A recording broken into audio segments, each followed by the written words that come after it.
हरियाणा की 2 राज्यसभा सीटों पर चुनाव की अधिसूचना के साथ ही सियासत गर्म हो गई है। लड़ाई इस बात पर है कि उम्मीदवार हरियाणा से हो या हरियाणा के बाहर से। बाहरी उम्मीदवार पर कांग्रेस ने मोर्चा खोल दिया है। कांग्रेस का कहना है कि बाहरी उम्मीदवार का वो किसी हाल में समर्थन नहीं करेगी।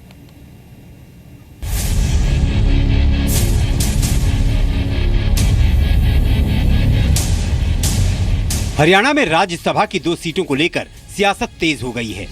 पूर्व मुख्यमंत्री भूपेंद्र सिंह हुड्डा ने बाहरी व्यक्ति को टिकट देने का विरोध किया है। हुड्डा ने कहा है कि बाहरी को बर्दाश्त नहीं किया जाएगा। कोई ऐसा व्यक्ति जो हरियाणा के हित का और सबको मान्य हो, आज़ाद उम्मीदवार, उसको हम समर्थन की पार्टी सोच सकती है। हरियाणा का होना चाहिए, जो हरियाणा के हित का आदमी होना चाहिए, जो सबको मान्य हो। हरियाणा में राज्यसभा की 2 सीटों के लिए अधिसूचना जारी हो गई है। नामांकन भरने की आखिरी तारीख 31 मई है। 1 जून को नामांकन पत्रों की जांच की प्रक्रिया पूरी होगी। 3 जून तक नामांकन पत्र वापस लिए जा सकेंगे। यदि राज्यसभा की इन 2 सीटों पर सहमति नहीं बनी तो 11 जून को चुनाव होगा। दोनों सीटों पर उम्मीदवार कौन होंगे, फिलहाल तस्वीर साफ नहीं है, लेकिन सियासत गर्म है। विपक्ष के नाते हमारा फर्ज ये है और हम तैयार हैं कि किसी भी, आज ये कभी यूपी के आदमियों को यहाँ लेकर के आ रहे हैं, उनसे INLD ने भी पैसा लिया हुआ है और बीजेपी भी अपने जो है RSS के अपने उनको कर्जों को उतार रही है। तो हमारी कोशिश तो ये है और हम स्वागत करेंगे कि जैसे हम विपक्ष में हैं तो विपक्ष मिलकर के किसी भी हरियाणा वासी को ये उम्मीदवार बनाएं और हम INLD का साथ देंगे।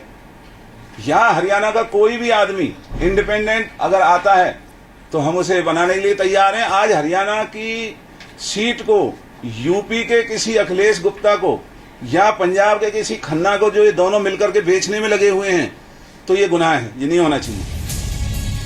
कांग्रेस के प्रदेश अध्यक्ष अशोक तंवर और कलायत से निर्दलीय विधायक जयप्रकाश ने भी हरियाणा के पूर्व मुख्यमंत्री भूपेंद्र सिंह हुड्डा के बाहरी उम्मीदवार के विरोध का समर्थन किया है।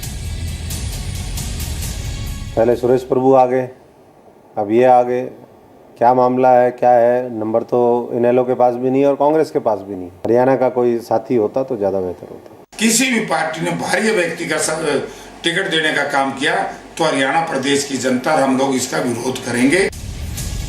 केंद्रीय मंत्री बीरेंद्र सिंह और सुरेश प्रभु का कार्यकाल पूरा होने की वजह से 2 सीटों पर चुनाव हो रहे हैं। अब यहाँ हरियाणा की 2 राज्यसभा सीटों का गणित समझना जरूरी है। हरियाणा की 2 राज्यसभा सीटों में एक सीट बीजेपी के खाते में जाना तय है, लेकिन दूसरी पर पेच फंस सकता है। हरियाणा विधानसभा में कुल 90 सदस्य हैं, जिसमें से 47 विधायक बीजेपी के हैं।